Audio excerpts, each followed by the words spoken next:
Hello. Thank you for staying. Thank you for coming. Oh, me? Oh, you're welcome. Korea? All gone home. Korean monk gone home, huh? Okay. Korean no monk, less busy. Where are the Korean? Korean still here? Oh, are you behind there now? Yeah.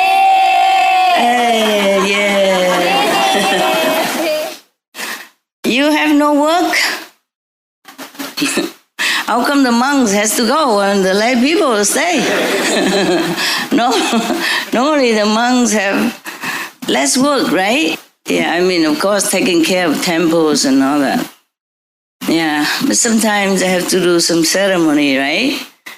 Like for the dead people, the live people, and whoever. In India, yeah, when the masters speak, they pile up many beds very high so that everybody can see, yes. But here, I don't know how high can we pile up because of the roof, yeah. Mostly the master don't have retreat or anything, maybe some festival. And everybody go there, singing, dancing, or eat something, right? Tell me, Indian, what do they do? For example, in Radha Swami? So they just go there, master give the lecture. Yes. And people after that, they just leave and they can go into their places like we have here and they can meditate on their own. Mm-hmm. Yeah, but not all many people, not all of them, no? Not like thousands of them meditate together, no? They do? Master, yes, they do. They do? Yeah. For how long? 1 week? Not like they do, they just do in their own time. But they stay at that there. time, maybe 1 day? Yes. That day? Yeah. Like master birthday or something? That's right. I see. Yeah. I didn't see that. I always saw the master speak maybe Sunday or something. Yeah, some people come in and then leave. Yeah. I don't know if they eat or not. Yeah, but I saw in a big ashram they cook food for everyone. Yeah, yes, this one they cook food too, master. Yeah, they give food to everybody. And somebody come out singing first and then the master speak and they sit on a dais very high and then that's it. You know, maybe master lecture 1 hour or 2 hours and then everybody goes home. Yeah, normally master just 45 minutes. What? 45? 45 minutes. Exactly, 45? Yes, master. Why 45? Why not 46? Babaji said people can't concentrate more than that. Oh, so I overstay my welcome, huh? Okay, what time is it now? Make an alarm clock? Huh? Why? What are you saying? Perfect? Yeah. 5 hours, that's a perfect. Minus your talking in between and your question, half an hour, so it's 4.5 hours. No, more, because it was more than 5 hours, 5.5 hours. So it's 5 hours, more or less, okay, huh? I didn't know how I do that either. Yeah, if I talk to an ordinary person, maybe 10, 15 minutes, I got tired already. I can't just go on and on like this. All right, so spiritual work is different, hey? It might be a blessing, so you can continue, huh? And you have a marathon, you have marathon ears, right? Marathon attention, not attention deficit. Oh, you are incredible. Something special about you, huh? You can listen for hours. What? Special. You're the one that's special. I am special? Yeah, like disciples, like master. Right? We are both special. Huh? Good. Then I will continue today, okay? With Manjusri. I have to warn you first, how long? Whoa. 8 pages long. Poetry. Kind of verses, yeah?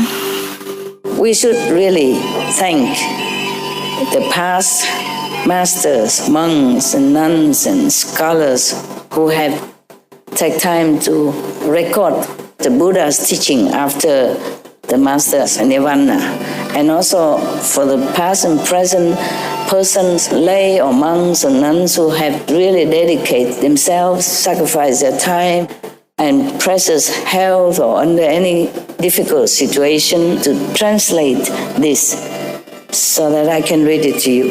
And we have to thank them. And may they be blessed forever by all the Buddhas, past, present, and future. May their merit be immense. May they be liberated forever. Thank you.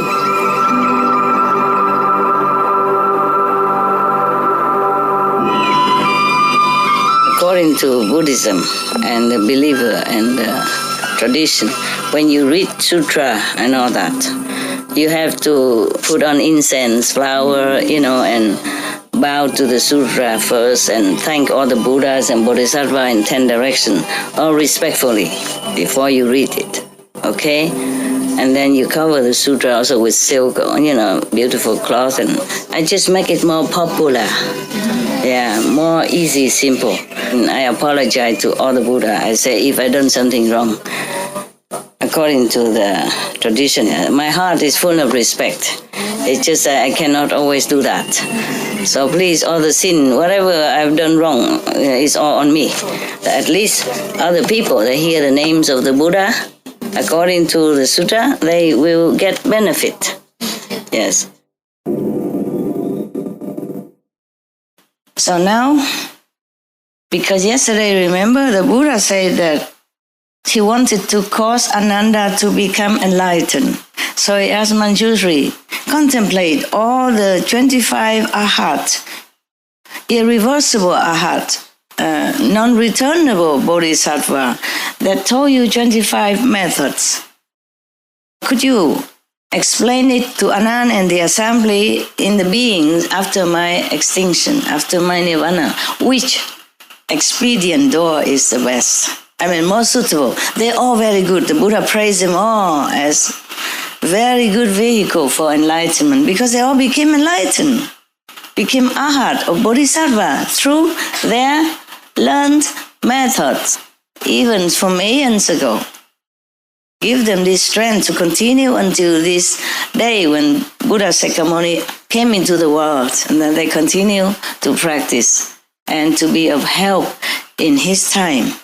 So they are all very good methods. Yeah, the Buddha didn't say, oh, this method no good, that method is inferior. No, he praised them. Remember? I read it again. The Buddha said that you should now contemplate these 25 great bodhisattva and arhats, their method as well, who are beyond learning already. They're liberated. They don't need any worldly explanation in order to resolve to become a saint anymore. They all know everything. They already finished with their learning. They already attained arhatship or bodhisattvaship. Each has explained the initial expedient in his accomplishment of the way. All say they have cultivated to true and actual perfect penetration. Their cultivation is equal without distinctions of superior and inferior or earlier or later. All good. Yes. So now because he wants Ananda to be enlightened quicker. So you see, Ananda have been with the Buddha all this time. He has not taught him Kuan method. And you came from nowhere. I don't even know where you live, what you do, which daughter and son's house you belong to. You get initiation almost right away, okay? Now, because I'm not running around the world, so they have to purify themselves and study a little bit of the teaching so that they know why they want to be initiated. So be sure that liberation is what they seek, not any worldly power or magical ability or fame and fortune stuff. I guess you are luckier than Anand. See, only now I wish to cause Ananda to become enlightened. Poor Ananda, serving the Buddha all this time. And she hasn't got the main method, okay, the good one. He wasn't enlightened. That's why he said, the Buddha said, I want to cause Ananda to become enlightened. Ananda wasn't enlightened at all at that point. And been with Buddha all this time, stay next to him, memorize so many discourses and miracles that happen within the assembly, within the followers of the Buddha. Imagine that. So intellectual cleverness or sharp faculty of memory mean nothing. But we have to thank the Reverend Ananda for all this. Okay? Yeah.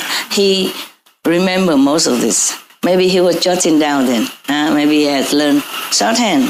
Because we don't have any machine at that time. So he must have been good. And he remembered that. Either he wrote it down while listening, or he remembered and wrote down later, or tell someone else to do it. You see that? So we have to thank him. Always, because first I have heard, mean Anand wrote like that. Mean I have heard Buddha say this, say that. Yes, always the same. That means it's from Ananda. Wow, he is great. That's why they call him memory number one. Okay, and Manjushri is wisdom number one. He has very great wisdom when he was with the Buddha. Of course, he practiced many kalpas as a sense of the Ganges River. So you guys, so good memory, number one. You remember everything. You know everything. Okay, so now the Buddha asked Manjushri, because he is a prince, the Dharma prince. And when you wise or you practice superiorly, then the Buddha would call you like a Dharma prince, or the assembly would give you such title. Just like I'm giving the title Supreme Master, yeah? I was told to have that title. Everything fall into the places now. After all this year, you can see everything fall into places, right? Why I do this, why I have that name, why I have this name, and why Qinghai and not anything else. You understand all that? Everything is like a puzzle and fit perfectly now into a big picture. Remember when I went to lecture, somebody asked you, why you call yourself or let your disciple call you Supreme Master? I just feel natural, it's me. So I say, why not? I'm the Supreme Master. I didn't mean arrogant or anything. I just felt like it's natural like that. It's the way it is, you see. Otherwise, I would have been shy to say, oh, I don't know, people call me like that, never mind. But no, I just feel natural. I didn't feel proud or anything. Just feel like your name is Sonia. I'm from South Africa. That's it, you know. There's nothing to be proud of or nothing to be shy about. It's your name, your position, and your country, where you're from. That's it. Just the way I respond. Did you feel any ego or anything? No, I don't feel any ego. Normally I would be shy, but I just feel so natural at that time. As if God wants me to answer like that. It felt good hearing you say that too, Master. You know, it's like the way it came across. It just felt really good that God is here. Yeah, you were there? Yes, Master. Oh, I see. Good then. So is in Africa? Or was it in Europe? No, I think it was in Europe somewhere. Yeah. Europe, okay. And I think the whole assembly also felt that it's natural thing, you know, not ego or arrogance, right? I did not feel that from them. I did not feel the response energy back to me as if, oh, that's garbage or self-aggrandizement. No. I feel they feel that's genuine. It was very good feeling afterwards. For myself also, you know. I don't always feel good like that. But it felt very good that day. As also one day I was in Australia and one guy just stood up and preaching. After the question and answer, or maybe not during my lecture or something, they just stood up and preaching his own stuff. And then I just say, I invite you to shut up, and everybody clap. You were there too?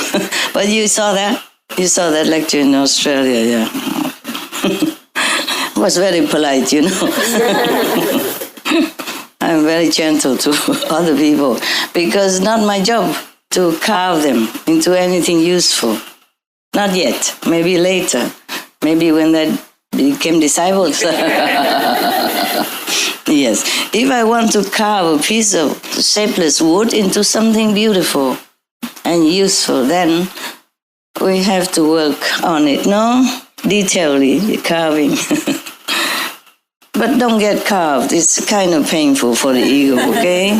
We don't need so many carved wood statues. I'm also tired of carving, okay? Now you grow up, all right? You learn something higher and accept it and assimilate it, okay? Good for your energy, good for your being, huh? So, Dharma Prince Manjushri, receiving the Buddha's compassionate instruction, arose from his seat, bowed at the Buddha's feet, and basing himself on the Buddha's awesome spirit, spoke verses to the Buddha. Oh, I'm sure he's a Dharma Prince. He's really number one wisdom. Look, spontaneously, he composed verses. Of course, it's translated different, but if it is original, it must be very rhyming and easy to remember. You see all that? Truly, immediately, spontaneously, a poem was born out of Manjushri wisdom. Is that wonderful? Yes. All right, I read now. I hope I don't have a long calendar because he's the God of wisdom. He's a Bodhisattva wisdom. Maybe he's very clear. And especially we have already heard so many explanations, a lot of calendar before already from Kuan Yin Bodhisattva and my humble self. Maybe we don't need any more, and then you can rest early. Thank you for the chapati and the samosa. Very good. I ate only half of it, half of the samosa, because you make it big, generous, and I share with the ghost. They like it. They also thank you. But I eat more later, okay? I just didn't have time. I just quickly make a few pieces and then so that I can give the rest to the ghost. But I will enjoy later when I'm really hungry, okay? I'm really hungry. Mostly I cannot. Hope you like it, Master. Thank you. I will like it. Long time no see. How not like, okay? Yes. And also the curry you made us. The chickpeas curry, who made? Master. Oh, yes. Yeah, I combine it with the samosa. Tastes delicious. Okay, but I didn't have time. I have to correct many paperwork, before I came down. See, and then I have to correct myself also. Master, you're looking so beautiful. And wrapped up, look decent. Yeah. So it takes some time, so I can't afford to always eat. I eat really when I'm hungry. I'm sorry to tell the Buddha that I broke this precept that afternoon time you cannot eat, but I have no other time. In the morning when I wake up, when I'm out of meditation, you don't feel hungry. And then many works waiting, or dogs, or humans and stuff. And then working, time pressure. I can't just... Sometimes I eat and work at the same times, but sometimes I cannot because there's no work there. I must do some other work. I cannot bring the chapati here and then work and say, Manjushri, yum yum. I receive him in the Buddha, yum yum yum. Different work, you see.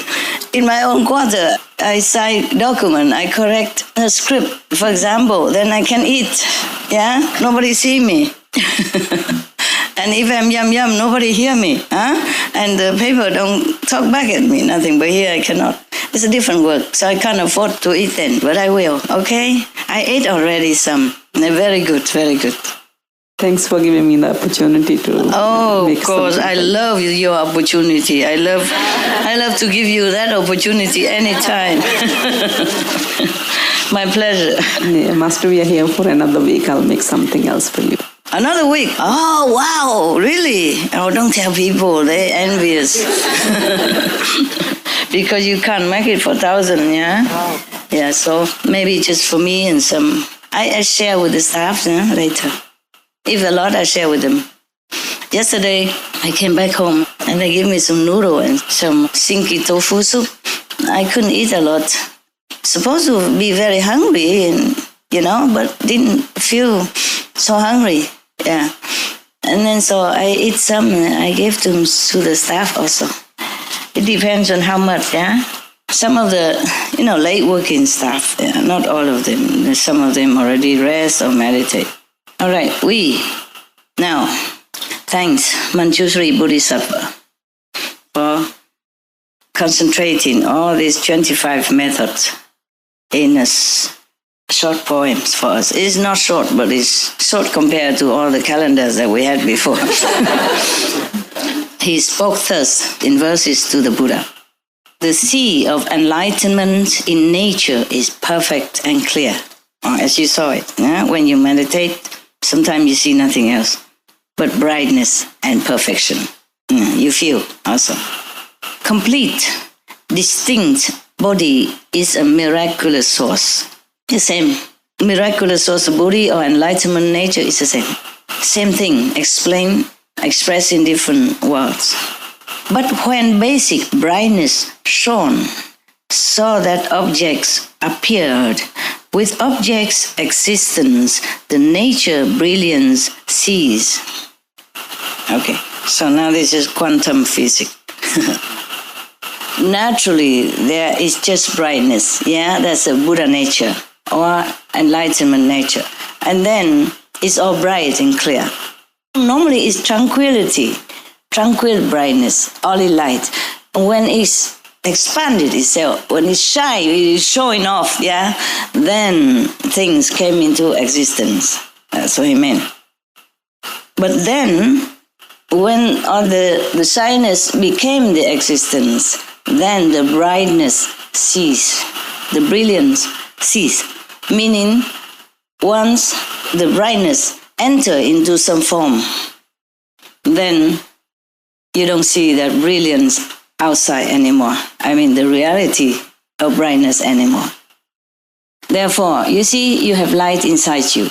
It's proved when you meditate, you see it. Oh, maybe not sometimes, yeah, but okay, it's proven, yeah. So inside you, you have light. Otherwise, where do you find it? Huh? It's not from the light, you close your eyes. It's not from the ear, you don't listen to by your ears. So when you meditate, you see the brightness inside. That is a proof that you are originally from this brightness. You are part of or is integrated. You and the brightness are the same. Therefore, sometimes you meditate well. To some of you, you see just brightness, bright light, nothing else. Nobody, no you, no me, no world. The whole assembly here also can disappear into brightness. Yeah, all right. So Manjushri already realized this truth. So he told like that. Say he talked to the Buddha, but because Buddha asked, but doesn't mean Buddha doesn't know. Buddha is tired, he take a rest, I think. Let everybody talk. And then the Manjushri said that. So now, because of that, suddenly there's no brightness anywhere, and it caused confusion. Now see, so he said, confusion and falseness bring about emptiness. Relying on emptiness, time and space take form. This is quantum, Big Bang. When the real energy exploded, then there's a chaos all over, chaotic rearrangement or readjustment or adjusting and all that. And falseness, because there's no brilliance shining anymore around. And then bring about emptiness. It could be like a darkness also, in the confusion and falseness. If you're not a Buddha anymore, if you're not in the Buddha's state of mind, if all beings has become confused, therefore there's emptiness that arises from that confusion and a wrong concept. And relying on emptiness, time and space take form. See, originally there's no time, no space. So just like when you meditate or when you're happy, time passes so quick. There's not actually this time at all. Time is just relative terms, but we're so used to it. So we work 8 hours, we sleep 7, 8 hours, We eat about 1 hour, everything we count like, an hour, time, and this. And then because of the emptiness, time and space are born. Thought settles. The thought of being settle. Making countries and land. What knows and feels becomes living beings. After the movement of the energy, whatever can discriminate become thoughts. And after the thoughts are born, it's settled. It's settled here and there. And manifest into countries and lands. So all things born from thoughts. It's not an ordinary thought. It's probably thoughts from one of the creative source, okay? From one of the creative energy. It's saying thoughts, but it could be like just movement of energy. Understand the collision of energy, the resettlement of position in the universe after the shining forth of the original brightness or brilliance, okay? I mean, after the explosion. The scientists call it Big Bang then, All right. And after that, whatever energy that still can move and can interact with each other become like a thought. Just like energy, it can move things. So we can call that it's a thought or thinking. Because thought is not like we're thinking in our mind now, but it's something higher, from the energy interaction with each other are born mountains and countries and lands. What knows and feels become living beings. Whatever has not become countries or lands or mountain, which has feeling, which has some recognition of some kind, become living beings. Like, okay, the big explosion, and then here, one piece become a country, another energy settle into mountains, other energy settle into lands, flat lands, and some other energy settle into some kind of... Some beings? Yes, just whatever settle, that energy settle into some form of movement which knows and which feels, called sentient beings. You see, that's why sentient beings, we are one of those sentient beings that is born from this energy, brilliance energy that settle in different places. When it settle into this form, we become a sentient beings. The one that can know and feel becomes sentient being. The one that cannot recognize, meaning like the mountain, okay? It might know something, but different. Not the knowing of the physical existence. The mountain might know some other thing that we don't know, okay? But they don't know the taste of the bread that you eat. They don't feel the emotion of romantic love that you do, okay? Whoever can know many things from the physical existence and can feel from the interaction with others around, other living, moving beings, these are living beings. If you can know, you can feel, then you are counted as sentient or living being, all right? The emptiness created within great enlightenment is like a single bubble in all the sea. Lands like fine dust motes, subject to outflows, all come forth out of empty space. Within this emptiness, after all the confusion and chaos, after the explosion, then confusion, and then arise the emptiness. The emptiness is still within the great original enlightenment, the original brilliance, okay? Even though it is have a lot of being in it and different shape and form, but we are still within the enlightenment original, the brightness or the light, anyway. But the emptiness is also created out of enlightenment also. And then the emptiness creates more things. The enlightenment, brightness, the original body nature creates the emptiness, after the chaos. And then the emptiness creates other things. The emptiness is just like a bubble a single bubble in all the sea. But then the lands that created are like fine dust motes, subject to outflows, and all come forth out of empty space. They just come from nowhere. Lands and sea originally is like dust, even lands are not really settled yet. They are still very maybe soft and hollows and spongy type, like dust, not set.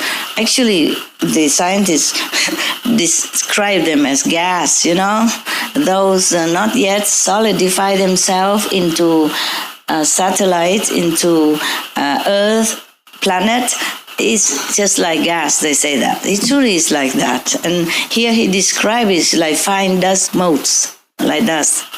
Probably not yet completely solidified. He defined the beginning of the world. He tells us how the world is formed. And they all come out of empty space after this explosion of the divine light. Just as the bubble burst, space is no longer there. How much the less the three states of being. He says, suppose this emptiness within all the sea, the single bubble in the sea, if it bursts, then there's no space. You see, we are created within this emptiness, But the emptiness is described here just as a bubble in the sea. When the bubble bursts forth, then there's no space anymore. If we have a balloon, then inside we have space, empty space. But if the balloon gone, disappear, there's no space. But we are illusionary living in this kind of bubble. And we have space, we have time.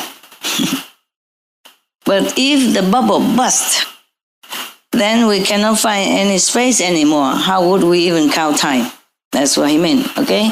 Even less the three states of being, meaning the physical, the astral, and the causal. The thinking ability, the creative ability of the astral level, and the physical level as a human. All right, so when the bubble bursts, when the emptiness no longer there, then we don't have anything. Our being's gone also. Returning to the source, the nature is not two. Many are the entrances through experience. None of them does the sagely nature fail to go through. Compliant or adverse, or is expedient. First resolve and enter in samadhi. Come slow or fast, as there are different norms. He means if you want to return to your original self, the source, the nature is not two. I guess whether we or the source, they are the same. It's just we make it different. Okay, so the nature are not two. We or the source are the same. We or the enlightenment Buddha nature are the same. Just we are confined in this, or with false thinking. Many are entrances through experience, meaning you can go back to nature, back to your source, through many different doors, meaning many 84,000 methods. I guess that. So, none of them does the sagely nature fail to go through. Meaning any of them, through any door, any sagely nature can penetrate. No big deal, no problem. Any of the expedient door they can go through. Mean you can use any of them in order to go back to your original self. Compliant or adverse or expedient, I mean it's just convenient method to go back to yourself. First you resolve and enter in samadhi. Come slow or fast, as there are different norms. First of all, you must determine, okay, to follow the way, and then you must do all you can to enter samadhi.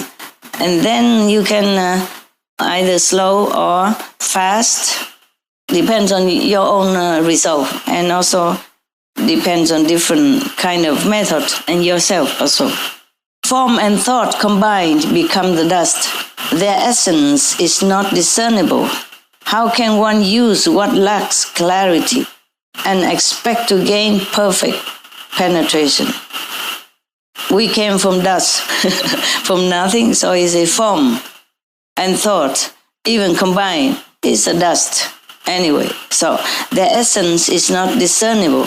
you cannot even find the essence of your own form, the real form and the real thought. Where from? Where they are? What are they? You cannot see it. You cannot touch.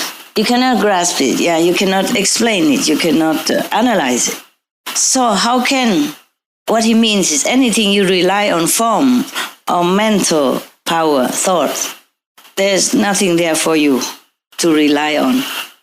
So he say, how can one use those which lack clarity and expect to gain perfect penetration? Because many of the bodhisattva beforehand, they say they use the touch or the water or whatever. So he say any form, anything has form or mental quality is dust, is nothing. You cannot rely on them. They're not reliable for you to have a perfect concentration. If you cannot concentrate well, then you cannot enter samadhi. That's what he meant. My calendar says so. He explained all that. He explained from the beginning of our worldly existence already how we came to materialize.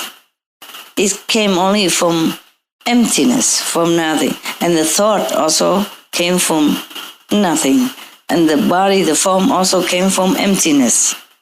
Therefore, he say like that first before he analyze which method is okay, which is not. So he said, now, he beginning to analyze the surrounding sound, not the inner sound, not the inner vibration, but the sounds around us. The talking, because one of the bodhisattvas say he heard the Buddha say thing, and because of the voice, he contemplate on that, he became enlightened. So he say now, in sound, language is intermingled, but the meaning in a word, a name, a phrase is such that no single one can include them all. How can this bring perfect penetration? He say that even if you heard a word or even any sound, it cannot include the whole sounds in the universe, as well as the whole sound of the world. So one sound only cannot represent all. So you cannot use that to penetrate deeply into the nature of all-inclusive brightness. That's what he meant, enlightenment. Okay. And then now he say another one. That's the sound, the voice that he attacked already. No. He say no already. He asked a question, but he mean no. You see, how can this bring perfect penetration? He asked so that the assembly know that it's a no-no. Because if they answer, of course not, then they know this is a no. He is very polite. He didn't say, this is not good. Not like your very straight master. No, that's no. Get lost.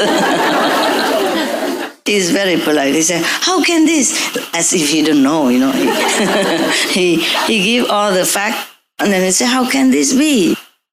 Of course, the assembly will have to agree. No, that's not. But he didn't say anything. He didn't criticize nothing. All right, next one. Awareness of smells comes through contact with them. Apart from them, one does not know that they exist. Since sensation of them is not constant, how can one reach perfect penetration? Oh, it's really a poem. See that? Since sensation of them is not constant, how can one reach perfect penetration? All right. Suppose we are born into some place in a bubble and live in a bubble for some reason and never smell perfume. So how can we even know perfume exists? How can we even smell that fragrance? That's what he meant. So rely on smell is a what? No. Yeah. But he didn't say no. He said, how can? If you don't ever know the smell, you don't even know them exist. So he meant no. Right. Next one. He always asks questions. He didn't say no. He didn't say no good. I would say, no good, don't.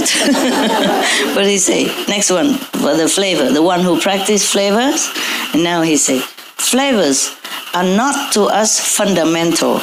They only exist when there is something to taste. Since this sensation is not perpetual, How can one derive perfect penetration? Ask question again. He means the tasting of things, the flavors are not born from us. It's not our nature. So if we want to go back to our nature, it's logical. We cannot rely on something that is not our nature. He's a very logical guy. No wonder he's number one wisdom monk in the assembly. That's what I guess. My calendar guess like that.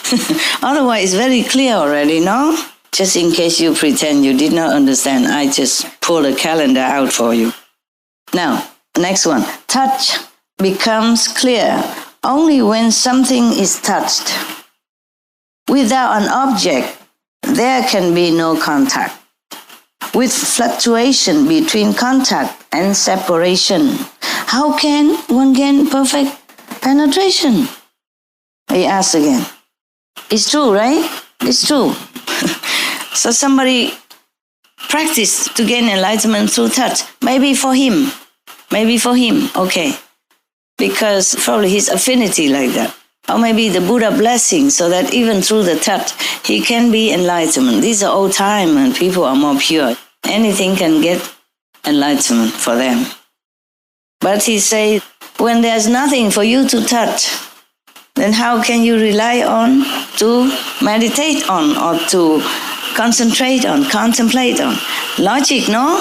So this is a method to rely on touch is a... No. Wow. You know everything. What for I sit here? Just to look at you, huh? Your beautiful karma face. Now, mental constructs known as internal dust, reckoned as dust, they are certainly sense objects. Involvement of subject and object cannot be pervasive. How then can they lead to perfect penetration? Similar. You understand already or not? Or do I have to pull out the calendar? No. You got? Good. So this method, you and whatever object you touch, this is not everything. It's not just you and the one thing. It's not pervasive. It's not your true nature, because your nature is all pervasive. That's what he meant. So this one not pervasive enough. How can you go back to your nature if you touch something that is so non-pervasive? So is this method is Now is the next one. Seeing, okay? Seeing means seeing nothing around here. Although seeing itself is clear and penetrating, making bright what is before one, it cannot shine behind, ever reaching only half the four direction, only in front. How can it manifest perfect penetration? So you understand already? Some people just concentrate on one object in front, like a crystal, looking at crystal. How can it be all-inclusive? So this is a method of seeing things, to concentrate in one thing in front of you is Wow, very enlightened indeed. Okay, now, on the breath. The nose breath penetrates in and out, but in the rest between there is no air. When you don't breathe in, or between the in and out, there's no air. So, these interruptions render it inconsistent. Oh, this guy is very articulate. How can one use it for perfect penetration? So is this a yes or a no? No.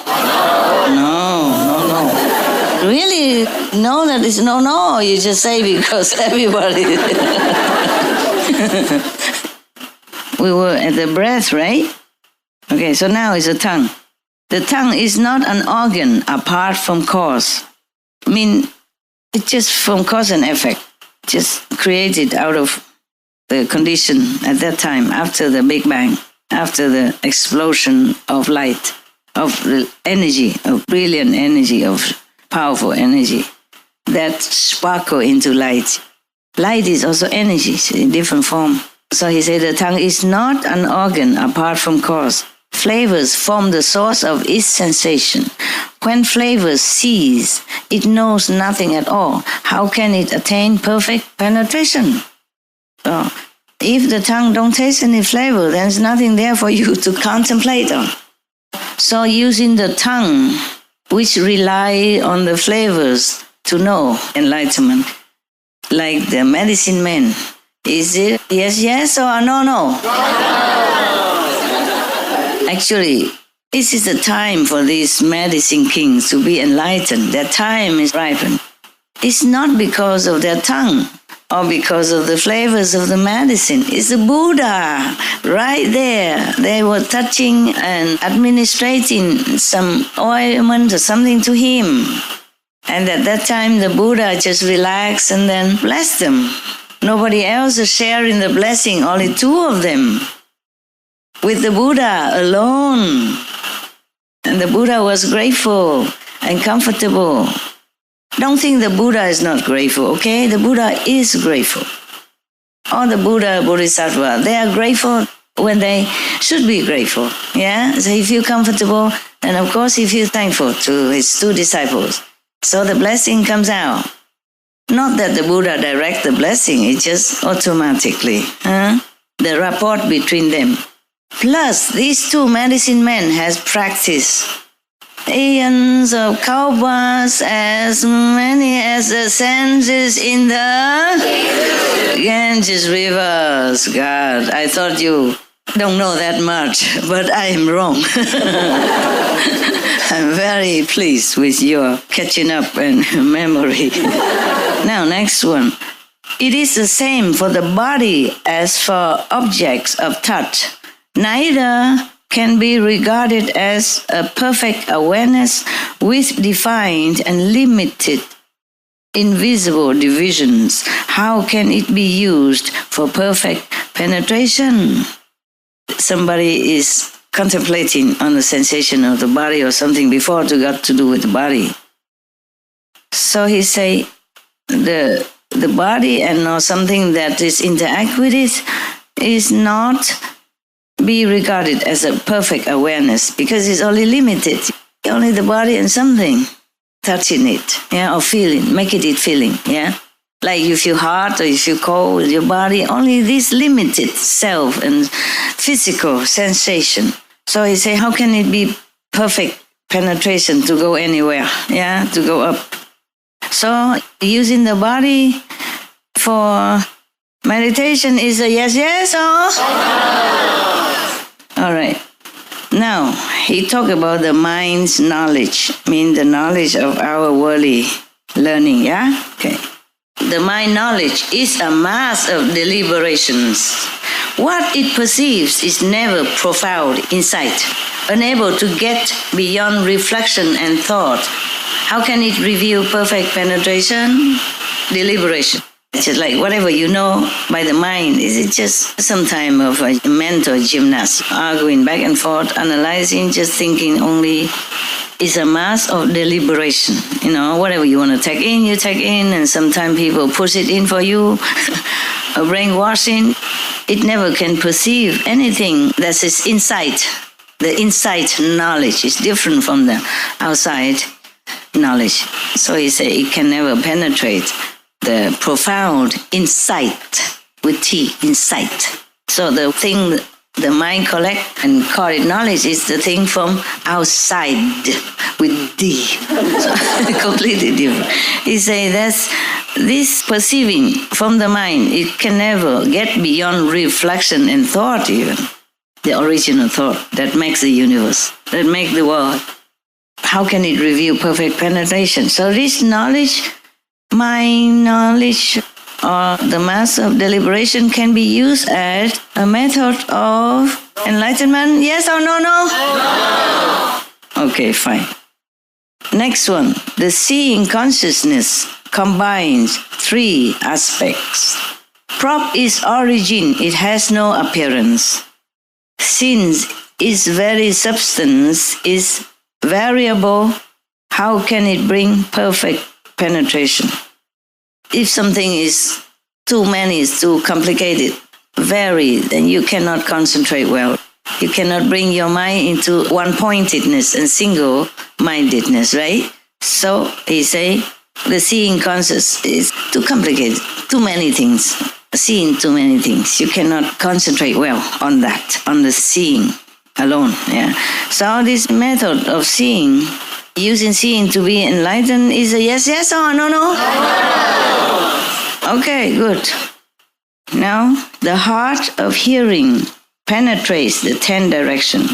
The heart of hearing, meaning the source of hearing, the main point, the main source of hearing, penetrates the 10 directions when born, bearing, born on the strength of great causes. Those of initial resolve cannot enter this way. How can one expect to gain perfect penetration? Oh, the heart of hearing, he means the physical hearing. If this method of hearing have to be carried by the strength of some good causes, then many of the normal people, novice, would not be able to enter. Not just hearing, but something special has to happen. The great causes, maybe some blessing from some Buddha. Therefore, normally, the normal people, the lay people, the beginners can never enter, can never use this. You just sit and hear everything all day without any teacher, without any blessing from any saint, then you get nowhere. So he said that this method is a... Thank you. Wow. We still have a lot. A lot of no-no. I'm telling you. 1, 2, 3, 4, 5, 6 more pages. We're not even halfway. Now another one. Reflecting on the nose. The white spot on the nose, as the Buddha have taught one time to one of the who cannot do anything more.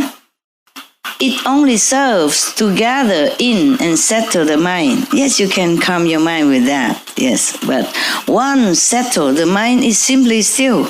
Because the mind cannot go any further.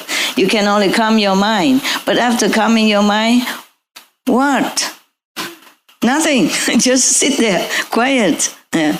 How can that be perfect penetration, he asked. So it's a yes or it's a no-no?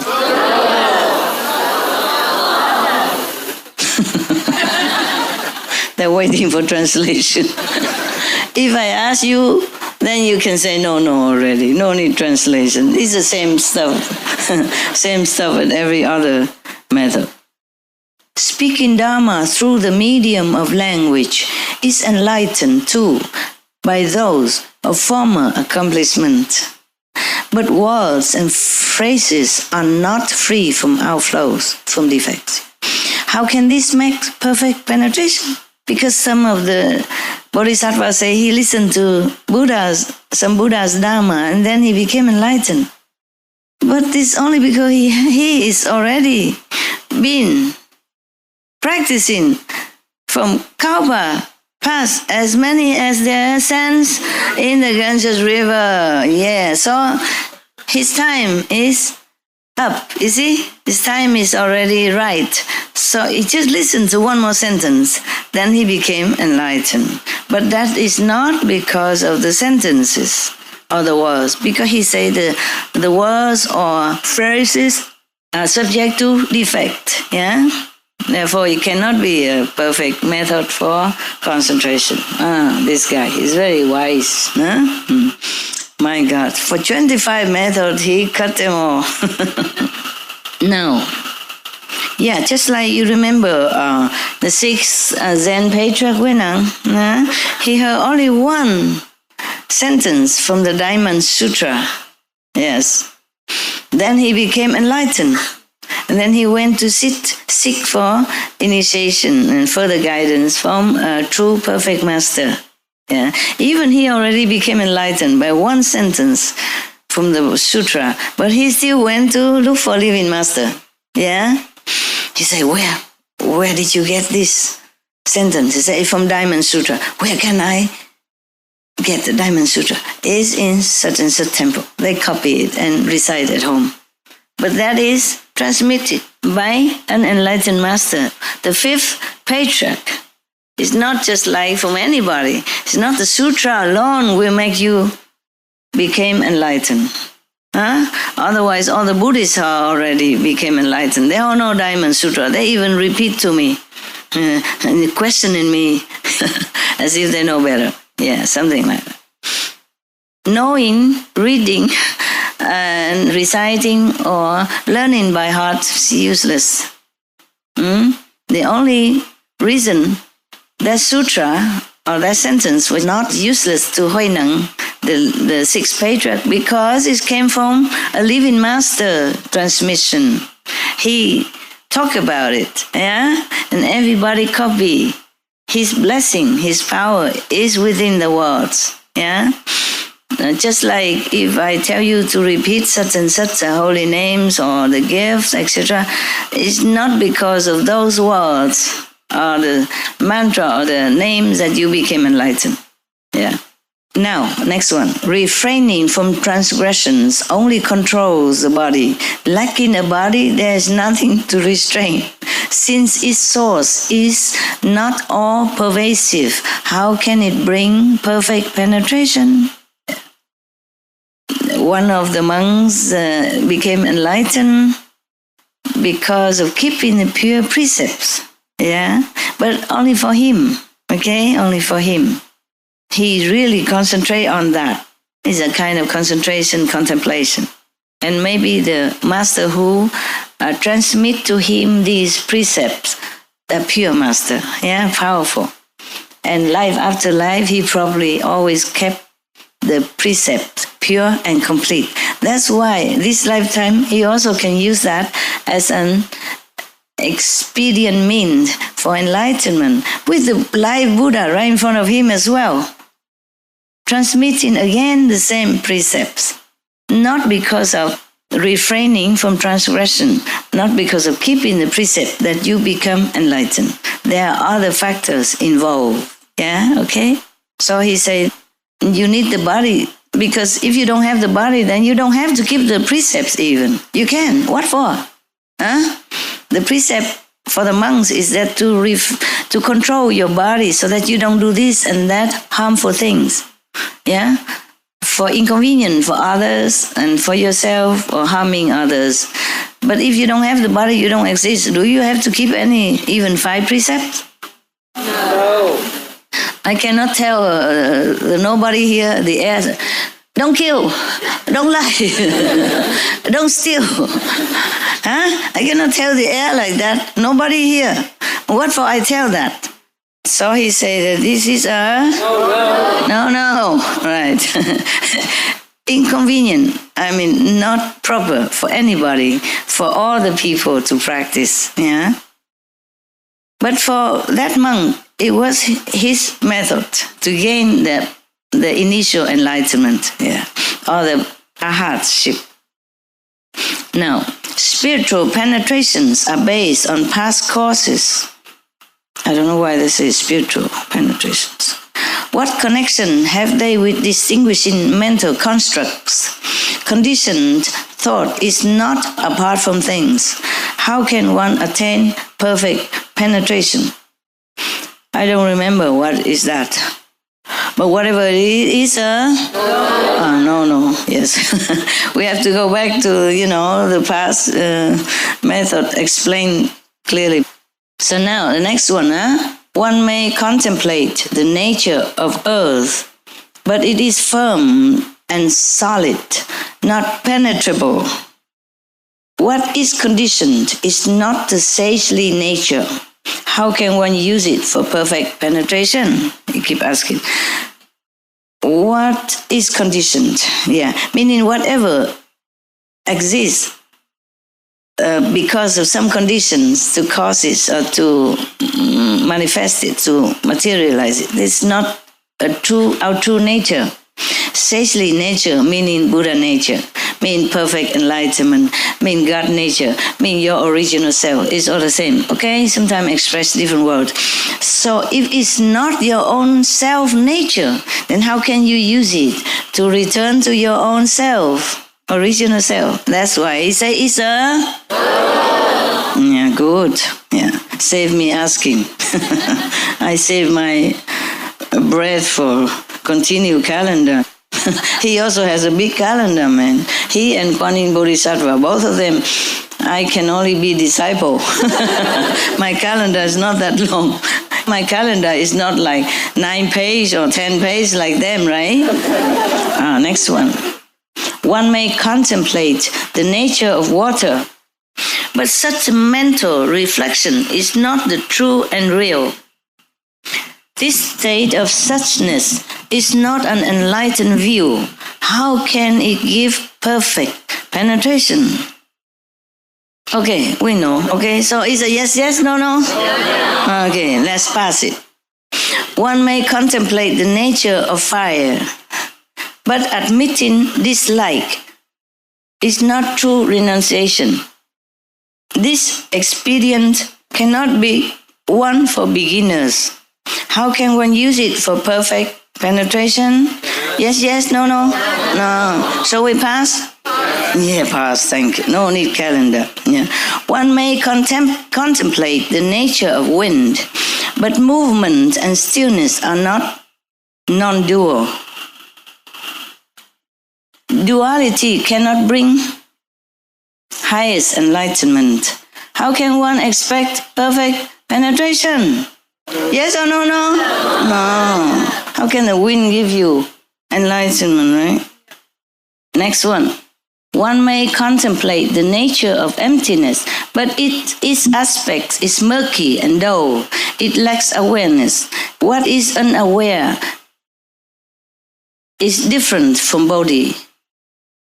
How can it bring perfect penetration? So yes, yes, no, no? No. Right. One may contemplate the nature of consciousness, but one is regarding a consciousness that is not eternal. Consciousness, it's something that we have accumulated from long time and is stored in our alaya faculty. So it's not permanent.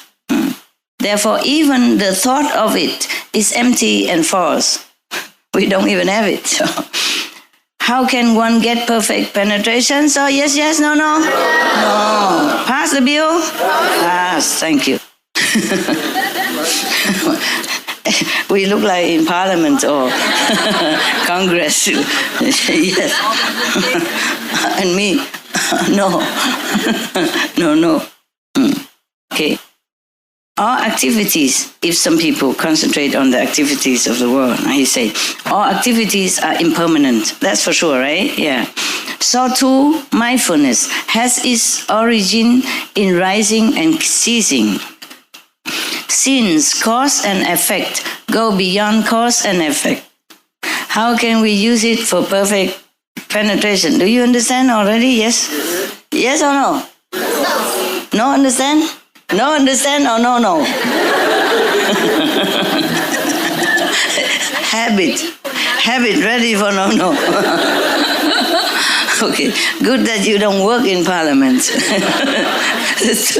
Too habitually. Yes, yes, or no, no. All right, then if you use a mindfulness, you use your mind to be mindful of the activities around you or anything, that's not permanent either. Yeah, so it's a... Okay, right. Pass, yeah? I now say this, honored one. He finally says this. Buddha, who has revealed the Saha word, mean our word. In this land, the true substance of teaching resides in hearing the sounds, purely.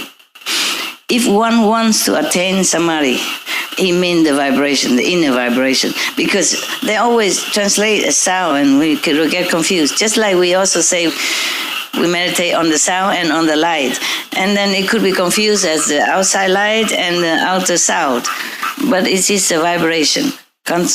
Concentrate on the inner vibration is better, or the inner music is better. So he say, I now say this. to the Buddha who has revealed the Saha world. In this land, the true substance of teaching resides in hearing the sound, the vibration purely. If one wants to attain samadhi, hearing the inner sound is the best way to enter the inner world, to enter the path. That's what he meant.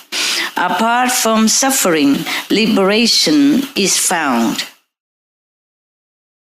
How excellent is he who contemplates the sounds, the sounds.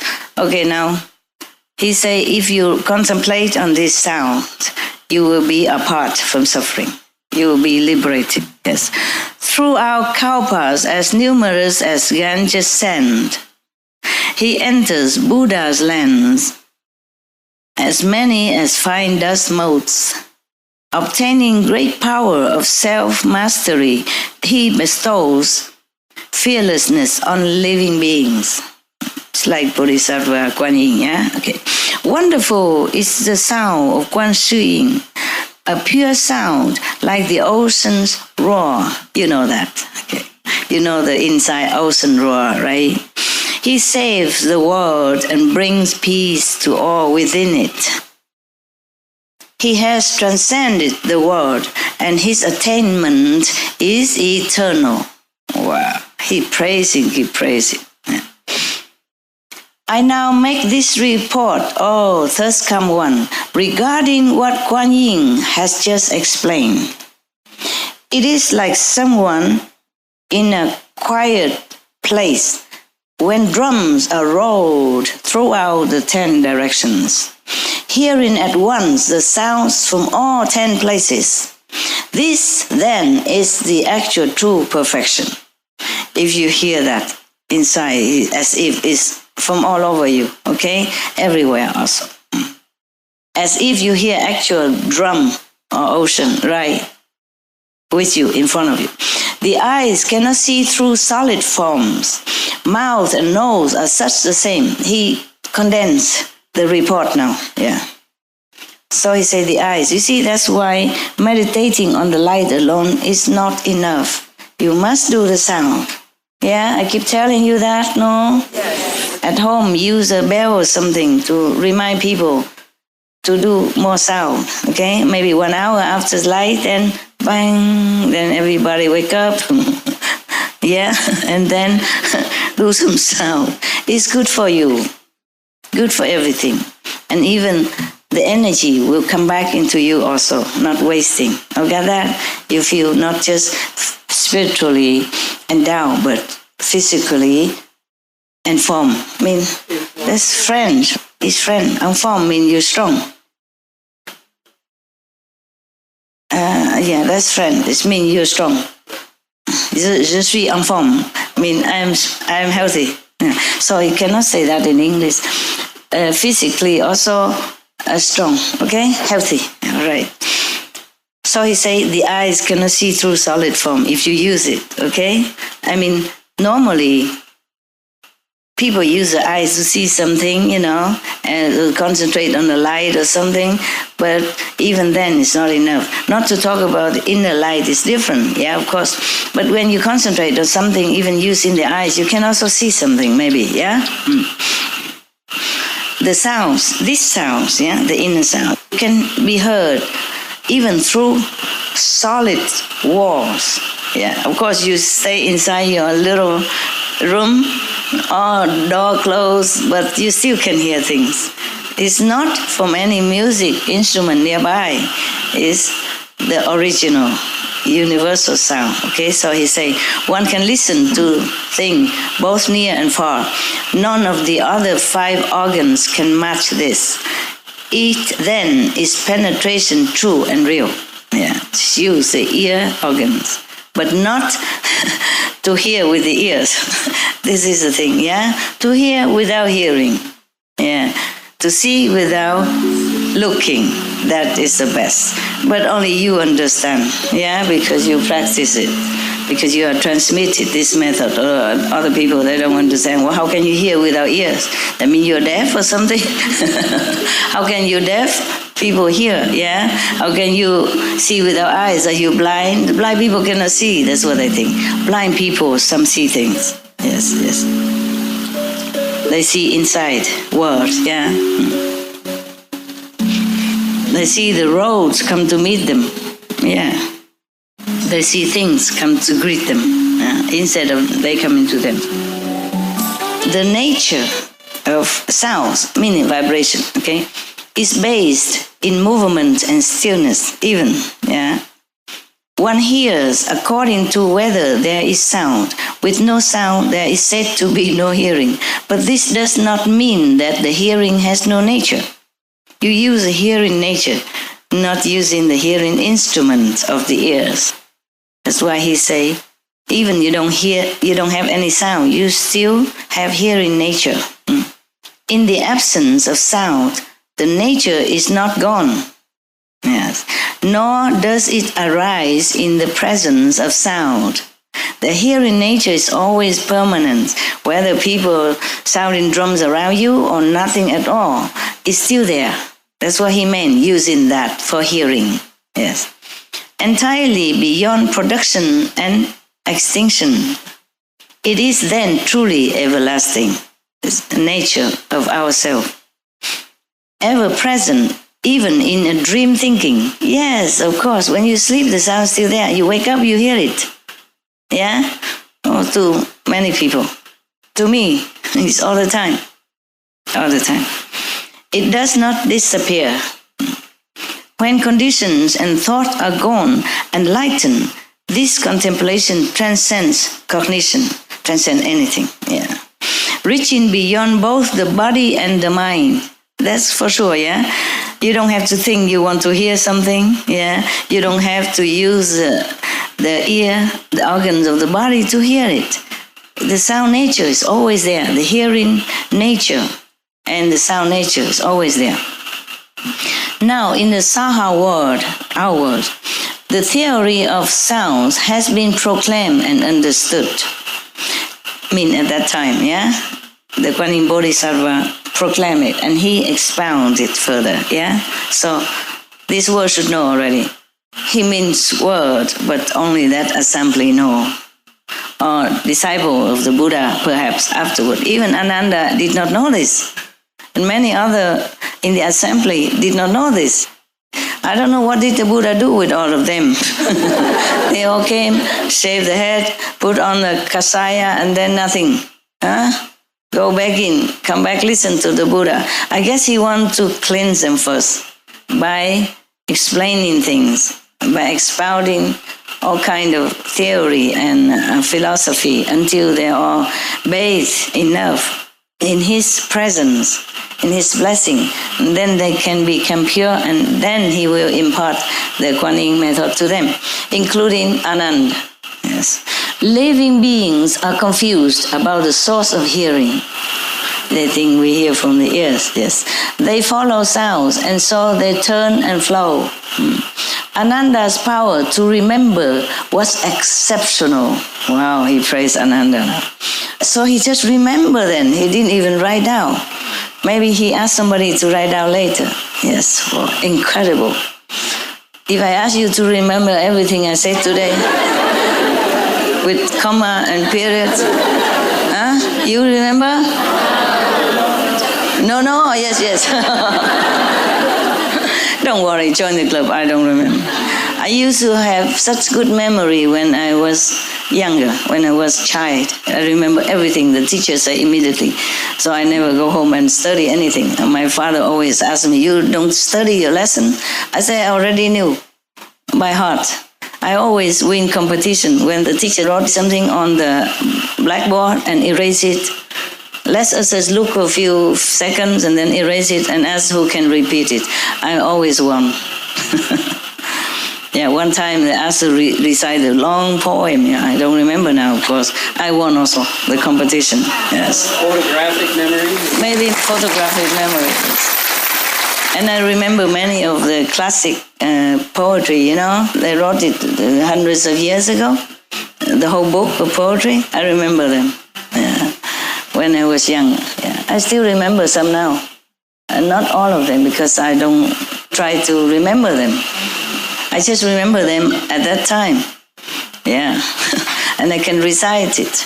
And my father was very proud. First time he showed his pride. Normally he don't say nothing. I bring home a first class certificate every month. He never say anything. He never say, oh, good kid. No. He don't say nothing. Only that time there was some guests coming. And then he happened to know that I can recite the book of such and such classic. Then he told me to do it. And everybody was so, then he feel, there's something. If I recite to him alone, probably he say nothing. A man of very little word. Sandwich has become sand. All right. You see, if the people, he meant that the sentient beings, the humans in this world, they just follow outside sounds. So they turn and flow, meaning they keep returning in the cycle of migration all the time. Yeah, they turn and flow. Yeah. Ananda's power to remember was exceptional. Nonetheless, he fell prey to a deviant plot. He was a victim of the Brahma mantra, recited by a beautiful artisan.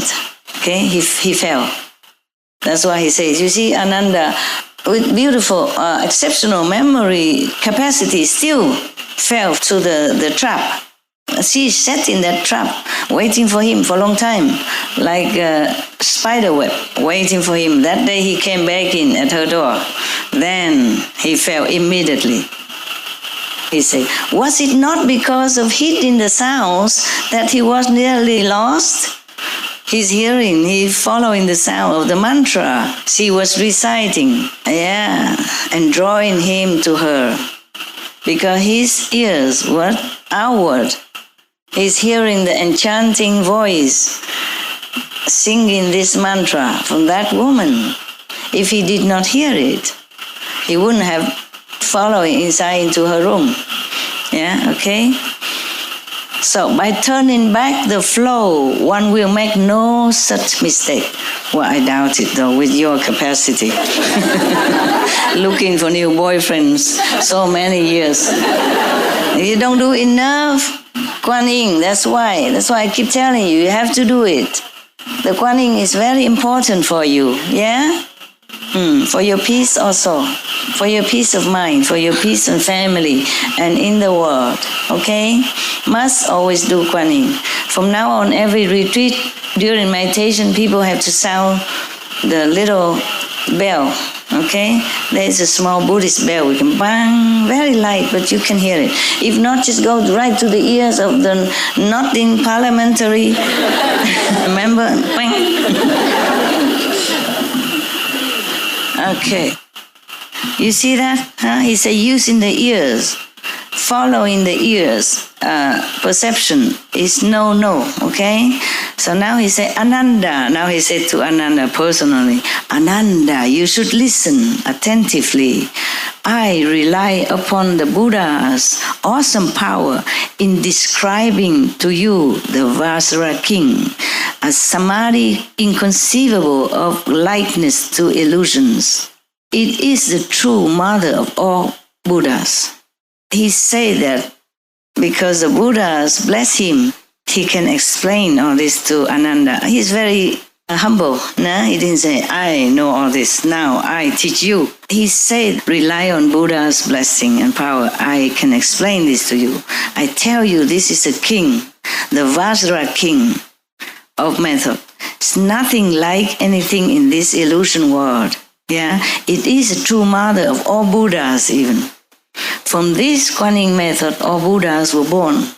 All Buddha became Buddha because of Kuan Yin method. Okay, so you may hear the secret Dharma doors, mean method, of Buddhas as numerous as motes of dust, but without first renouncing desire and outflows. You may amass learning, but you will still make mistakes. He said you can hear many methods, 84,000 for example, as many as motes of dust. many methods, or as many Buddha as dust, that you cannot even count. Most of dust in this world, you cannot even count. Just as much as Ganges sands. Yeah, okay. Therefore, but even then, you can amass learning. You may know the theory, you may remember all the Buddha's lecture, but you still fall. You still fail in your effort to become Arhat or Bodhisattva or Buddha. Yeah, so you concentrate on learning to uphold the Buddha's Dharma, the Buddha's teaching. Dharma means teaching. Why don't you listen to your own hearing? You keep listening to Buddha lecture. Why don't you listen to your own? Find your own hearing nature. Hearing does not spontaneously arise because of sound. It gets its name. But when hearing returns and is free of sound, what does one call that which is set free? He asked Anand. Yeah.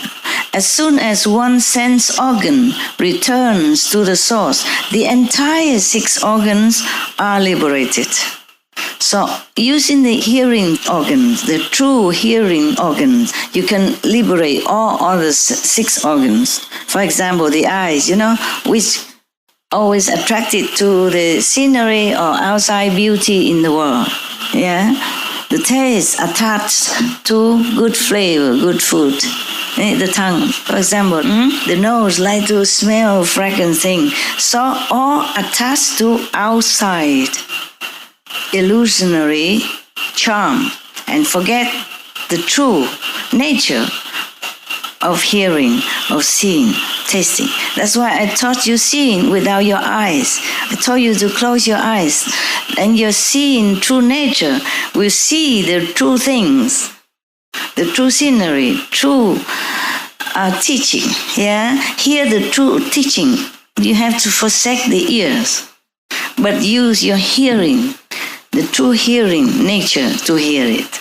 Then it will cleanse you. It will penetrate your beings with all the truthful substance. Then you will return to the truth. Yeah, one way or another, one day or another. Yeah, that's what it is. Just use the hearings enough to liberate your beings, because your beings mostly are bounded to these 6 sense organs. Yeah. Oh, you recognize yourself because you see yourself in the mirror.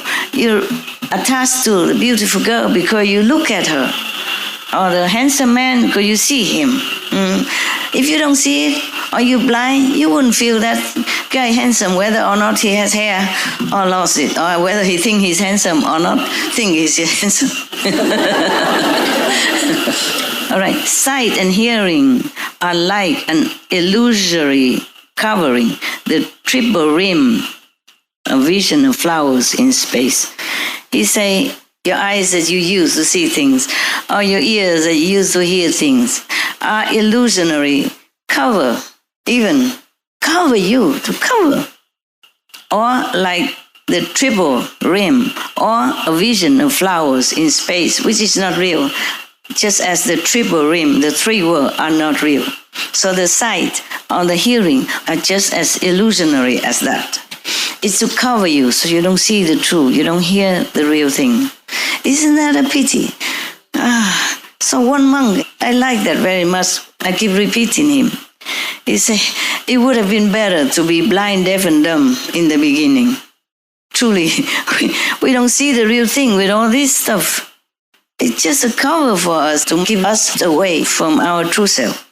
He continued explaining to Ananda, when hearing return, the cataract is gone. Meaning, when you revert your hearing back to the source, whatever cover your eyes also gone. Your eyes seeing things as is not true, as if a cataract has covered it. As if you have eyes, but the cataracts cover. It's the same. So when you even use the hearing power, the true hearing organ, then even your eyes will be also bright. It will return to normal again. Okay? Yeah. As if your eyes return to normal, because it frees the eyes also. The real seeing nature. So the dust gives way to pure and perfect insight. in sight. When purity is ultimate, the light is penetrating. A stillness shines and includes within it all of emptiness. I mean, the whole universe, you can know it. You see, when everything's still, through the meditation of the real sound, the real vibration, then you encompass the whole universe then. The whole emptiness is the whole universe, because from emptiness, the whole universe sprung out. Remember that? Yeah. Looking at the world from this point of view, now your cataract is gone, you look with this point of view, everything that happens is just like a dream. Truly like that. I really try to forget very hard this realization in order to sit with you, talk to you, and teaching people. Because if I always remember my realization, this is all illusion, I don't want to do anything anymore. I feel it's a waste of time doing anything. But you still don't know that. I mean, many of you, the world don't know that. So I just have to blind myself, stuff my ears in order to do what I am doing now. Really. Sometimes it's hard. Sometimes it's hard for me. Yeah? To close myself, lock myself in this physical body, to be one of you. Sometimes very hard, yes. Sometimes I could cry. Like you are a free person again, you have to go back in prison for no reason. Locked in there, yeah? What? Oh, they're thanking me. You're welcome. Yeah, okay. No. Of course, it's a pleasure at the same time, knowing that I can do something, not just crying over you or for you, but can do something to help you, to awaken yourself. It's just hard to blind yourself and walk when you have your perfect eyes. Okay? Yes. He continued to say, everything after your ears are cultivated, return to original source, then your real eyes is open again, clear again. You see from this point of view, everything is illusion. Everything is illusionary. Everything is a dream. And he continued, Matanji's daughter, the one who seduced him, Matanji's daughter too is part of the dream, who was able then to physically detain you. If he was thus enlightened, as if his eyes are open again, his ears are usable again, then he would see Matanji's daughter, the beautiful artisan, just a part of the dream only. How can a part of a dream even physically detain you in her room? I guess after Ananda fell into her trap, because she recited, they are a magical family, and she recited the highest possible, most powerful mantra that's called Brahma Heaven's mantra.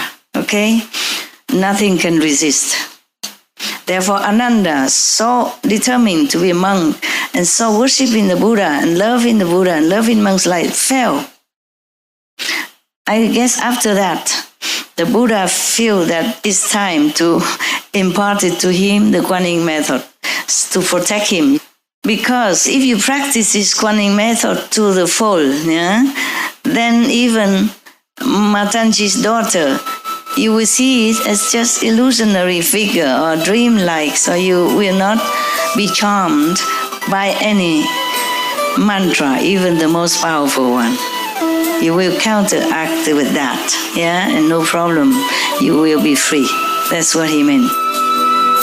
So that's why the Buddha determined to want Ananda to be enlightened through Kuan Yin method.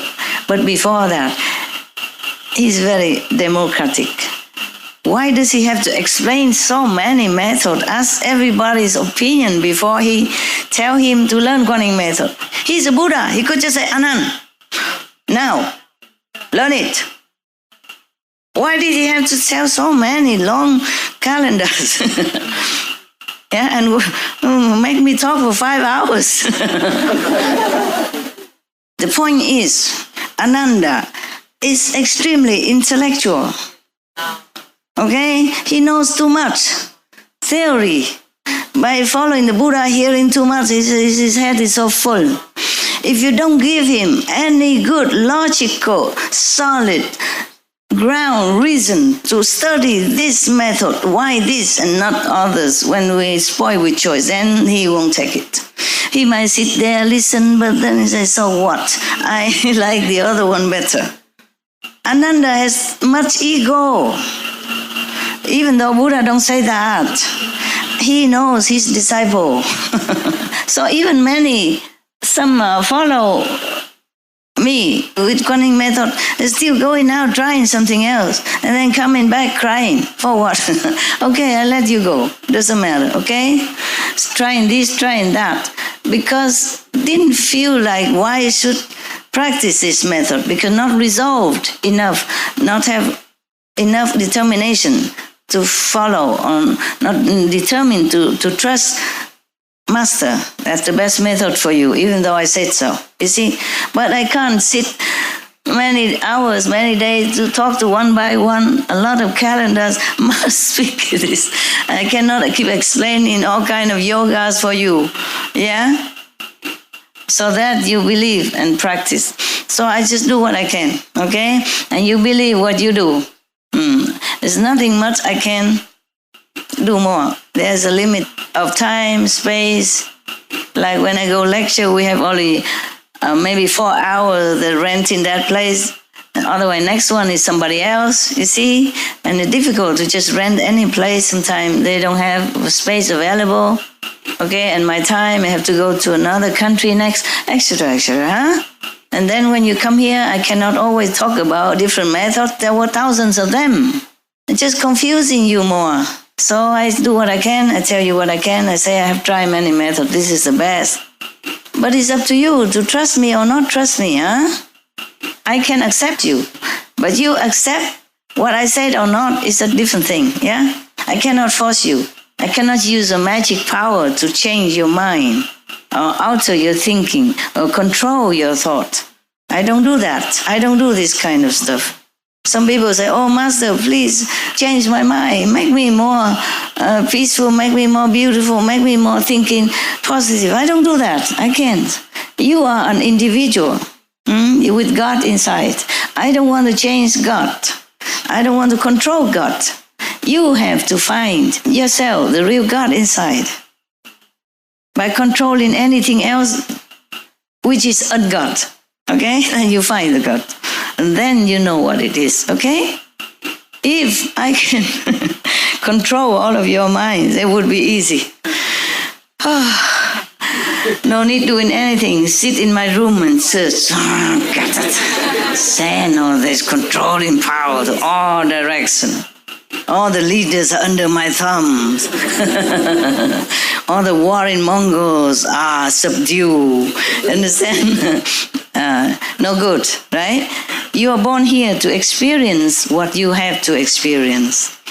And you have to learn by all your own will, power, and intelligence.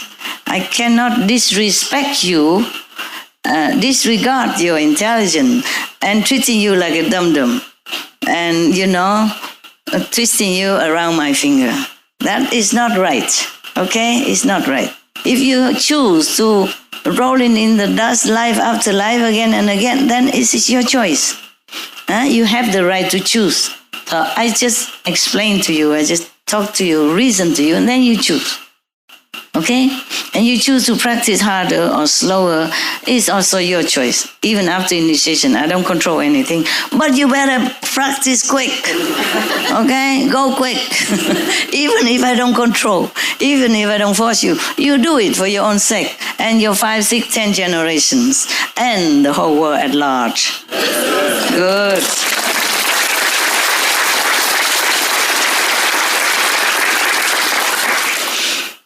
All right, he continued, yeah? So he said, if you are enlightened through the Kuan Yin. If you fully, truly devote it and get full enlightenment through Kuan Yin, then you see everything like a dream. So no one can even touch you. No one can detain you, can seduce you. That's what I mean, okay? So he continued. It is like a puppeteer who plays with shadows and works the dolls to seem as real as people. You know these puppeteer show? Yeah. We have it in every country. Yeah. In Taiwan, we have them too. You know, the puppet show before, we have no movies, no video. They play puppeteer. Yeah. And not always easy to get the real actors and actresses to always learn the script and play live. So they use puppeteer in between in different places. Because real good actors and actresses are hard to find anywhere. Not to talk about if they're willing to be actors and actresses even. Not everybody wants to be in the theater business, no? So there's only certain extent of the people who play. Before, we don't have any prompter. They have to learn by heart the whole drama. Imagine that. And then there's not so many actors, you see? And in every region, they have also some actors, yeah? Sometimes they have to go to another region to play. Cannot go the whole country, the whole continent long, nah? Because in the old time, the transportation is not as good as now, okay? Therefore, they use puppet, nah? This since ancient time already. We use all that. Every country have them, yes. And some they make it so good. If you can see it up close. Normally, puppeteers are playing just for a small audience, not so large audience, because from far you see nothing. The puppets are only small. They cannot make puppets just like real big, then they cannot carry around. But I don't know, they could make big people, right? Are there strings? Oh, it's a very strong string, right? Strong muscle. Oh, okay, I understand now. So, and works the dolls the same as real as people. Although one sees them move about freely, they are really governed by a set of strings. A set of strings, yeah. Cease operating the control of the strings, then they return to stillness. The entire illusion is without a nature. It's like that, just like the puppet show. The 6 sense organs are also thus. At first, there was one essential brightness, which split into a 6-fold combination. But if one part ceases and returns, all 6 functions will stop as well. In response to a thought, defiling objects vanish, becoming pure and wonderful, perfect brightness. If the organs cease to function outwardly, then all the other organs also became purified and responds the same to one pure thought. Yeah, so everything else, defiling, illusion, all disappear. Only perfect, wonderful brightness will reveal. Yeah, just like when you are in meditation, you see only light, nothing else. Okay. If there is residual defilement, one must still study. Must continue to meditate. Yeah, it's not like you are initiate into Kuan Yin method and all the defilements or the impurity will leave you. You have to continue. If something not pure still exists, yeah, then you see you have to continue study. You must still study, meaning continue to practice diligently. When the brightness is ultimate, that is the Tathagata.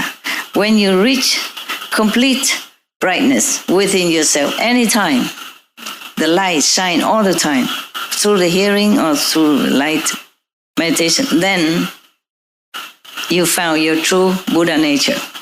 The Tathagata, that's mean Buddha, okay? Then you found your Buddha. Ananda and everyone in this great assembly, turn yourselves around and revert the hearing.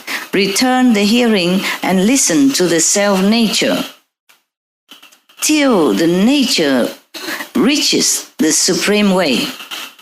You do that until you attain the supreme way. That is what perfect penetration really means. It is the gateway enter. He means the Kuan Yin method is the gateway for you to come inside, to enter. They just say enter, meaning you go inward instead. To enter the Buddhahood, to enter the true nature, yeah? Okay. By Buddhas, as many as dust motes, this is a gateway that all the Buddhas use to enter, yeah. It is the one path to Nirvana. One path. Wow. Not even there are other paths to enter Nirvana, but one path to enter Nirvana. Are you lucky, guys?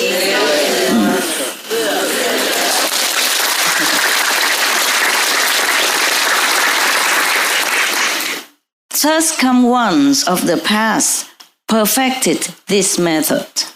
Bodhisattvas now merge with this total brightness. People of the future who study and practice this method will also rely on this Dharma. Through this method, I too have been certified. Manjushri. Guan Xing Bodhisattva was not alone in using it. Yeah. No wonder he's so wise. Huh? Guan Yin Bodhisattva powerful, this guy is so wise. Both because of the...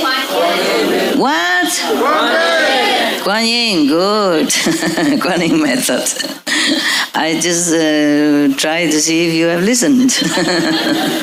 Good, you did. As the Buddha, the World Honored One, requested, I choose sincerely a skill in means skillful means, yeah.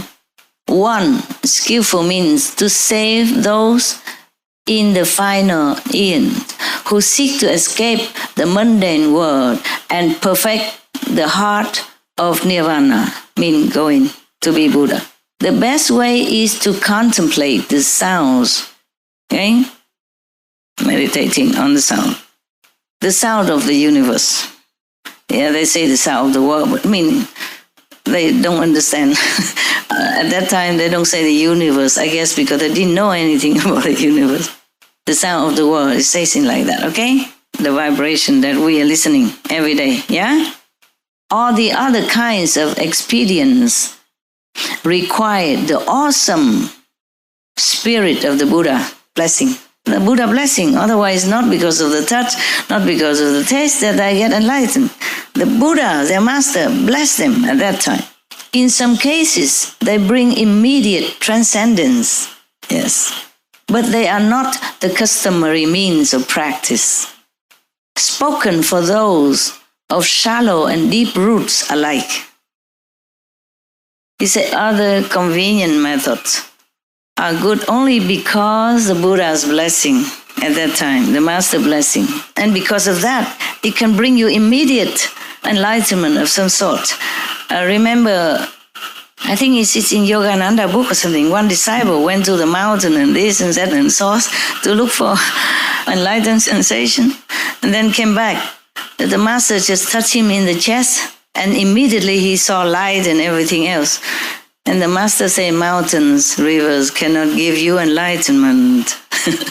But he let the disciple go to look for it before, until he cannot find much, and he came back. Not just mountains and river, but he seek those hermit, other master who was hiding somewhere in the mountains and somewhere near the river to practice. Yeah, he thinking maybe his master is useless, no good, because he don't find anything while staying with his master for a long time. Maybe he looked in the wrong direction, just like Ananda. Staying next to Buddha every day thinking he's some big shot, but he's not. So he fell to the trap of a beautiful woman. Then he feel a little more humble. Maybe she is there for that purpose. You see what I mean? Everything is good for some purpose, yes. She was waiting there for him to cut his ego. And afterwards he become more humble, therefore he can listen to all this. Otherwise, maybe he just doesn't feel like, yeah, I know everything already. I listened to Buddha for years. What can you even tell me? My master, the Buddha, I'm with him day in, day out, next to him. But his intellect blocked him from receiving even Buddha blessing. His arrogance locked him inside his ego. So he cannot even get the blessing from Buddha. Lucky the Buddha sent somebody come rescue him, or else he would stay there with the woman, and after a while some little Ananda were born, and then little Matanji born, and then he will be forever lost, at least for that lifetime. So actually she's good for him. After that, she also followed the Buddha, become a nun, and compete with Ananda, see who is better, who is faster in the path of enlightenment. So the Buddha blessing, the real master blessing power, can bring you immediately awakening. Yeah, some of you also have experience like that, and some chelas from other master also experience that. Okay. So the living master house awesome power inside. Yeah, that's why they seek a living master, not scripture. Yeah, and depends on what you seek. If you seek just to have some exercise, some small spark of light or visionary or anything, just to pass time, or depends on how yearning you are to go home, then you meet what kind of master. Okay? Don't blame any master if they don't teach you Guanyin method or don't lead you to the fifth level or complete enlightenment or liberation. And blame yourself. Yes, you don't search hard enough. You don't really long fervently, sincerely enough to go home. All right? Okay. The blessing of the master with all this experience method, even sometimes bring immediate transcendental experience, but it's not the normal means of practice. Even spoken for those of shallow and deep roots alike, even for those who are already been practicing many lifetimes, or some beginners alike, these experience methods are not suitable, not for everyone. Even with the one with deep enlightening yearning root already within them, with deep practicing since many lifetimes already, even for them is still not suitable without the Buddha's blessing. Even with the Buddha blessing, see, Ananda didn't get anything. The two medicine men immediately get enlightening experience. The other monks just hear Buddha's voice and then get enlightening. Ananda has been with him, hear his voice every day for years, get nothing. Ananda has been with Buddha for a long time, get nothing. That's why Buddha wants him to be enlightened, to protect him from another seduction somewhere again, because he was very good looking. Yeah, I read somewhere that Buddha forbid him to let his shoulder exposed. Normally the monk at that time, they have only a blanket, they cover like that, and one shoulder exposed. And when they want to talk to the Buddha, they also expose one shoulder to show respect, custom. Even then Buddha forbid Ananda to expose anything, even just a shoulder. How can you feel enticed, seduced by a man's shoulder? That I don't understand. But the Buddha must know. He has 500 beautiful women with him. But the Buddha doesn't know. He was a prince, and all his concubines, he don't even need to expose even his nose. They all run after him already. Because his surname is Prince, and Crown Prince even. And everybody want that position, wife of the Crown Prince. So he doesn't need to even expose shoulder, even a nose, he don't need. Ear also don't need. He cover from head to toe, they still run for him. Now maybe he knows all that. Maybe Ananda is exceptionally handsome. A shoulder even cannot be exposed. And even then, the Matanji daughters still run for him, yeah? practice this mantra just for him, just to seduce him. The best, the most powerful one, that no man can escape. If you want to get a man, this is a very low quality, low dignity method. If you have to resort to a mantra to charm a man, then I would feel very embarrassed, shame, guilty. Even if you get him, you will never feel you are loved. Even if he show all the love to you, you would think, it's a special effect. Leftover power from the mantra. You know he didn't love you. You chase him, you trap him, you tricked him. In your heart, you never feel satisfied, as a beloved woman. So useless, But this is the thing. This is a drama that unfolds for the Buddha and his monk, so that Ananda become more enlightened, more careful and more humble. And so that this beautiful woman also can become enlightened. She became arhat, after, So they both have something, something with each other to give and take, to pay and to do something, play this drama. So Manjusri continue speaking. I bow to the ones, the thirst come one. Here he say ones come thirst. It's the same, And the Tripitaka, the Holy Three.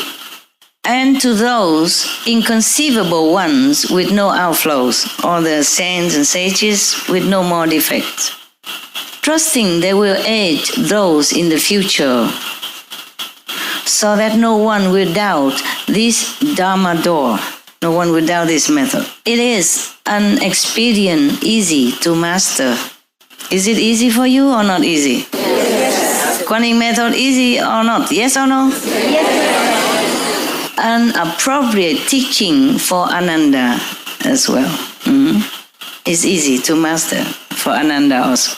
And for those immersed in the final age, after the Buddha Nirvana, he say 500 years ago is the Dharma ending age, for his Dharma age, They should cultivate this organ of hearing. But actually also in our time, some years of our time since we're born until recent years, they call it Kali Yuga, means a Dharma ending age. Actually also not just the Buddha's Dharma ending, but Kali Yuga age means Dharma ending age. So we're lucky still have method to practice. We have to thank all the saints, the sages that protect and preserve the lineage of Kuan Yin method up to date. We really are grateful.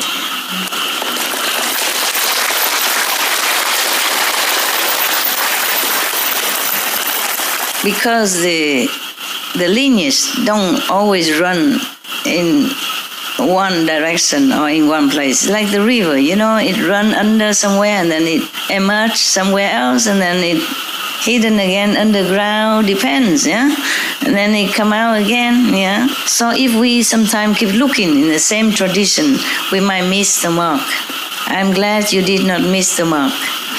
I'm glad you're wise enough to look wide and far. He said that for those immersed in the final age, they should cultivate this organ of hearing, the true hearing, a perfect penetration that surpasses all others. It is the way to the true body. The true mind is a true mind, but I'm worried you mess up with your mind, so I say the true body, true mind. The true mind means the true self, the true enlightening, the true thinking, the really true wisdom of all. Thereupon, Ananda and all in the great assembly experienced a clarity of body and mind. Having attained such profound instruction, they contemplated the Buddha's body and parinirvana like someone who, having traveled far on business, knows that he is on the road home, though he has not returned completely. Throughout the entire assembly, the gods, dragons, and all the eightfold division, all different kind of devas and demons and human beings, those of the two vehicles who were not yet beyond learning, as well as all the bodhisattvas of initial resolve, as numerous as the sands in the 10 Ganges rivers. You must know there are invisible bodhisattva and beings as well. That's why it is as numerous as the sands in the 10 Ganges river. It's not like the Buddha ashram can contain all this physical bodhisattva, okay? Because his ashram, I think it cannot be bigger than mine here, okay? Found their fundamental mind and far removed from dust and defilement, attained the purity of the Dharma eye. Probably they, at that time, everyone see the light then. See the light. No. The bhikshuni named Nature attained a hardship after hearing this verse. Only hearing that, she attained a hardship. And limitless being brought forth a matchless, unequaled, resolved for Anuttara Samyak Sambuddhi, meaning want to become enlightened as Buddha. Yeah. Ananda straightened his robe and then bowed in the midst of the assembly and placed his palms together. The tracks of his mind were perfectly clear, and he felt a mixture of joy and sorrow. His intent was to benefit beings in the future as he made obeisance and said to the Buddha, "Greatly compassionate, world-honored one, I have already awakened and received this teaching for becoming a Buddha," mean Guanyin method just now, "and I can cultivate it without the slightest doubt. I have often heard the thirst come one say, 'Save others first, then save yourself.' That is the aspiration of a bodhisattva. Once your own enlightenment is perfect, then you can enlighten others. That is the way the thirst come one responds to the world.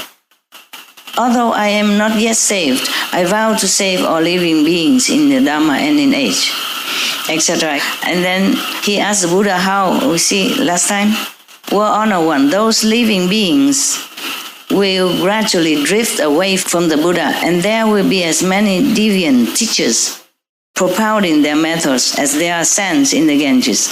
I want to enable those beings to collect their thoughts and enter Samadhi. How can I cause them to reside peacefully in Bodhimanda, far from the exploit of demons, and be irreversible in their resolve for Buddhi?" Okay? And then the Buddha say, the Buddha will tell us how to be pure. Remember the 5 precepts from then on? Yeah? Last time we read already, yeah? I'm not sure if I read all that. Yeah, he did. No? He said, at that time the world honored one praised Ananda in front of the whole assembly, saying, "Good indeed, how good it is that you have asked how to establish Bodhimanda and to rescue and protect living beings who are sunk in the morass of the final age. Listen well now and I will tell you." And then I read all that, remember? You have to cut away lust and killing thought and all that.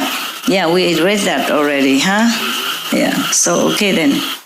Up until bhikshu who do not wear silk, who do not wear leather boots, furs or down, etc., and not consume milk, cream or butter, can truly transcend this world. But must practice also Guanyin method. That's what he meant. Because it's better that way. Because Ananda, you see, even though he became a monk already, he didn't wear silk, he didn't wear leather boots. For sure, if the Buddha already instruct this rule in the ashram, he wouldn't wear it. But he still wasn't enlightened. Buddha need to teach him Guanyin method. And all the other bhikshuni and bhikshu also need to learn Guanyin method. So Guanyin method is awesome. Good, huh? Yes. Okay, thank you.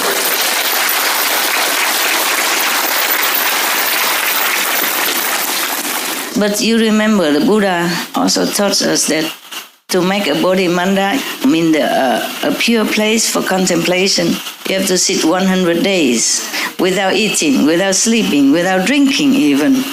maybe you can accomplish that, okay, with a firm faith in the Buddha and with a pure master who transmitted to you this pure method, okay, or helping with the bodhimanda in purity. Otherwise, he say it's useless. And recite this endless mantra that I skip. I did not read it to you because it's translated from Sanskrit, phonetized from Sanskrit. So I wasn't sure whether or not it's useful. It could be useful, but I don't know if you have time to read it. All right, today our calendar ends here. Maybe see you next time.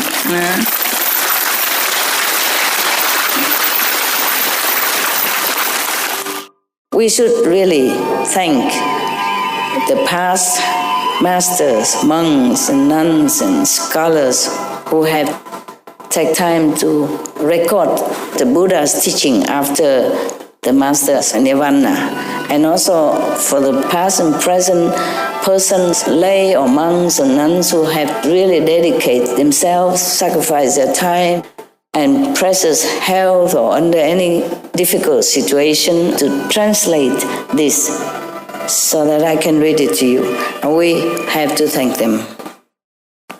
And may they be blessed forever by all the Buddhas, past, present, and future. May their merit be immense. May they be liberated forever. Thank you. Ciao! Beautiful people. I like it also. It helps when I speak with the assembly who are more enlightened. So we are more in the same frequency. Is no rubbing anywhere, no friction. But I love you all no matter what, okay?